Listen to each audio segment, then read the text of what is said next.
தமிழகத்தில் தற்போது நடைபெற்று வரும் திமுக அரசின் பதவிக்காலம் வருகிற மே 10ஆம் தேதி நிறைவடைகிறது. அதனால் அதற்கு முன்பாகவே சட்டசபை தேர்தலை நடத்த தேர்தல் ஆணையம் தயாராகி வருகிறது. இந்த மாத இறுதி அல்லது அடுத்த மாத தொடக்கத்தில் தமிழக சட்டசபை தேர்தல் தேதியை அதிகாரப்பூர்வமாக தேர்தல் ஆணையம் அறிவிக்கும் என எதிர்பார்க்கப்படுகிறது. இதற்கிடையில் SIR எனப்படும் வாக்காளர் சிறப்பு தீவிர திருத்த பணியின் போது சுமார் 97 லட்சம் வாக்காளர்களின் பெயர்கள் பட்டியலில் இருந்து நீக்கப்பட்டதாக தகவல் வெளியாகியுள்ளது.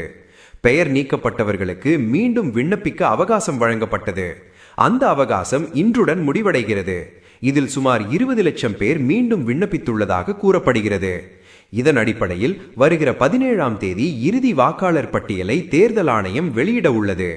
அந்த பட்டியலில் இடம்பெற்றவர்களே இந்த தேர்தலில் வாக்களிக்க தகுதியானவர்களாக இருப்பார்கள்.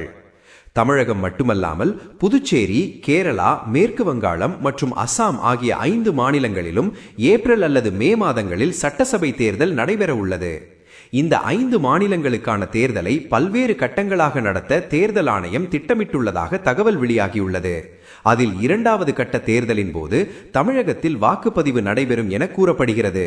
குறிப்பாக ஏப்ரல் 13ஆம் தேதி தமிழகத்தில் ஒரே கட்டமாக தேர்தல் நடைபெறலாம் என்ற தகவலும் வெளியாகியுள்ளது.